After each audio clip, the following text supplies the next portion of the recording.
Well, do you have a dream scoop? A dream scoop. Yeah. Ooh. Donald Sterling died. Gar Forman and John Paxson fired.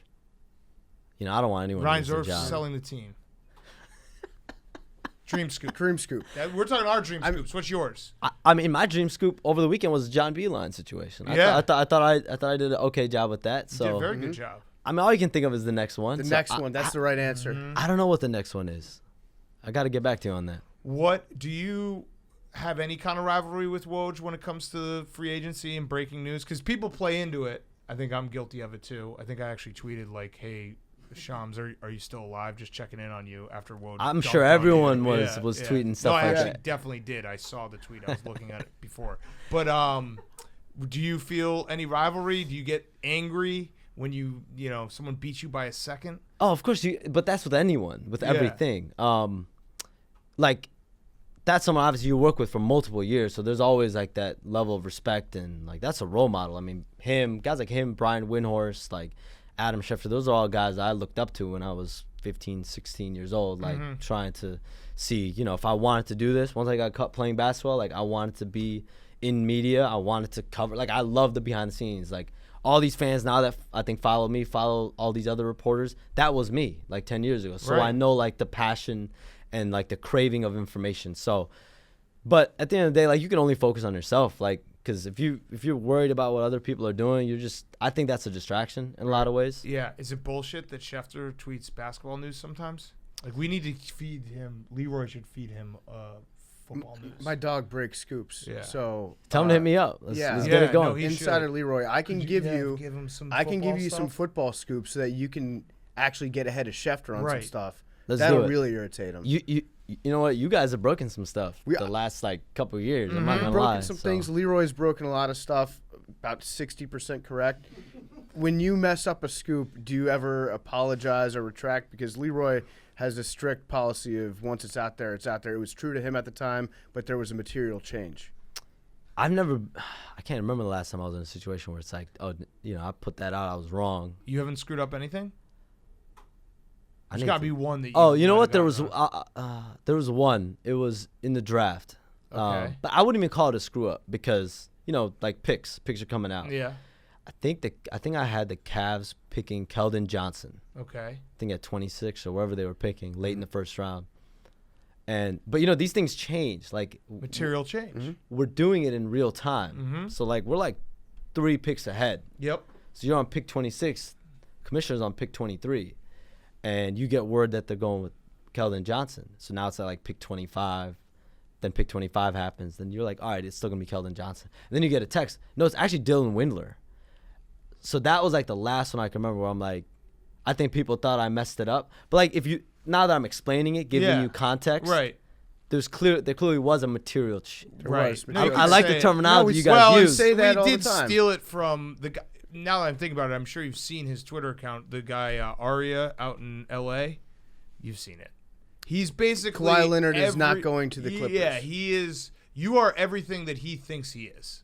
Like he's a young kid who thinks he's in the business, and he just breaks like completely incorrect takes and scoops, and then just says there was a material change.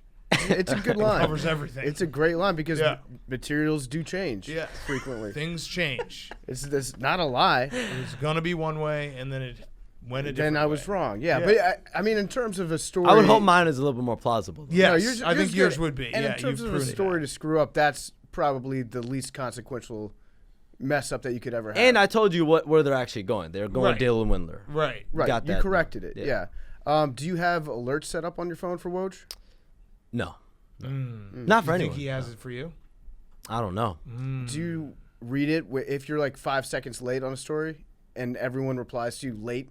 Do you read that and you're like, fuck, yeah, they're roasting me pretty good. The teens are out here. How do I answer Drag. that? You answer no because if you answer yes, then everyone's gonna reply late to you. No, of course it's no, but it's like Yeah, sometimes good it's one. like if and it's not even unless I have something to add, once news is out, like if a signing is out but I have the terms right, all right, I got to get the terms out. Right. But if it's out and someone has the whole story, I'm probably fall back. Just at that retweet point. them. Yeah. But that's Probably another fall back at that point. Okay. That's another That's Schefter good. technique, though. Yeah. So he likes to add on sometimes terms, but if he doesn't have the terms, I think it was Adrian Peterson when he signed with the Cardinals a couple years ago, or no, with the Saints a couple years ago. So he got beat on that scoop, and they said it's a 2-year deal for Adrian Peterson to New Orleans. And Schefter quote tweeted it and said, "Yes, it's a 2-year deal, and I'm told per sources that they hope to have Adrian Peterson on the team for both of those years." So, like, adding in a little nugget of inconsequential terms can actually make, now that's your scoop. Now you own that. I gotta have consequential. though. Yeah. You gotta have something that's like, all right, I'm learning something in this tweet. You know what I mean? So, but the answer is no. Are you still a fan of, like, can you root for the Bulls, or do you not root for any team anymore? No, I root for stories. Like people, Nice. like the relationships I Nice. have That's a and the big J stories move. I have. Yes. Like there's a difference. Like when I was growing up, obviously, like I was a Bulls fan. Like I Right. remember sitting in like environmental science class, like 7th grade, like waiting to see if the Bulls were gonna get like a TJ Ford. Like we needed another guard that year. I feel, and we didn't end up getting him. No, because we never do. But I was the fan, like Right. the modern fan that exists now, like that craved information, and so I was. But then once I transitioned into like actually writing and like covering not only the Bulls but like every team in the league, you just become a fan of the stories, and especially stories that I'm working on. Okay, so let me put it this way then, because I think it's a lot easier probably to make that transition when the Bulls are just terrible. If the Bulls ever get good again and they're in the NBA, finals, will you have a little part of you being like, shit, like I'm not rooting for stories, I'm rooting for a team here? Probably not. Okay, you are. I'm trying to. I'll Crack be you. there. You're a big journalist. I'll Yeah. be there. Yes. I Well, definitely yes, will be you'll there. But you could have the best of both worlds and say what a great story this would be if the Bulls won the NBA title. It would be a great. I mean, they haven't won it since the Jordan years. So Right, whatever yeah. team is able to bring them back to that prominence, I mean, Yep. they're gonna have. I thought at one point it was gonna be those Yeah, Derrick Rose Bulls. we had I know you guys had Joakim Joakim Noah. out Yeah. here earlier. He was saying that it was. I mean, that's the best Garpax line is that they still Did are he tell you recovering from Derrick Rose. It wasn't being that injured. 10, 11 year. It was really 11, 12 where they Yes. thought. Yes. Like I remember, and that was my senior year, and that was when I was working on players like John Lucas III and Mike James signing like 10 days. You remember that? You remember those guys? Like they would come back every other Yeah, week yeah. on 10 days. Yeah. And I remember reporting on those stories, but like I knew that was the year these guys really mentally thought that they were gonna win it all, and then obviously what happened. But whatever team ends up bringing them back to that position where they're a championship team, like they're gonna be like legends in the city forever, probably. Yeah. What?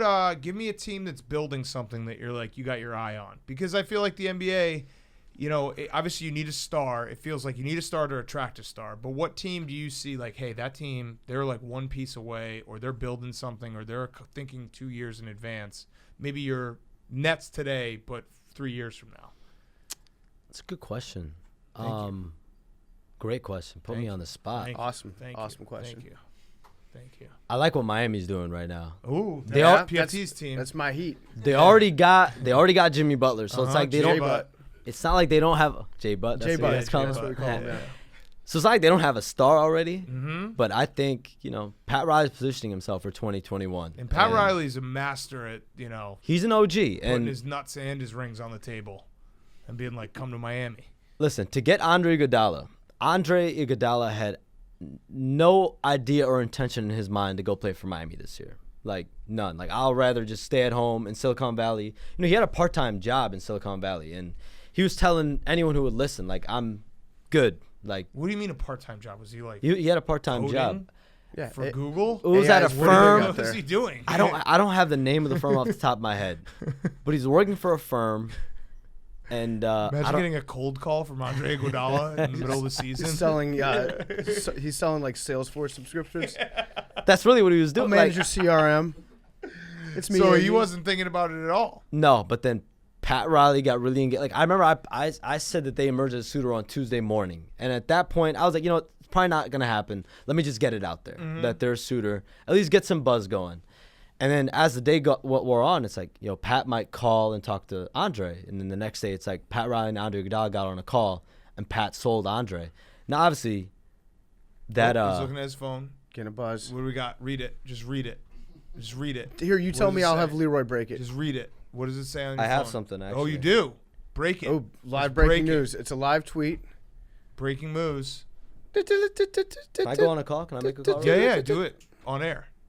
I mean, we won't air this. The earliest we'd air this is Monday, so you're I think fine. Markieff Morris got a buyout. Oh, wow. huge. Let's see which contender he's signing with right now. Ooh.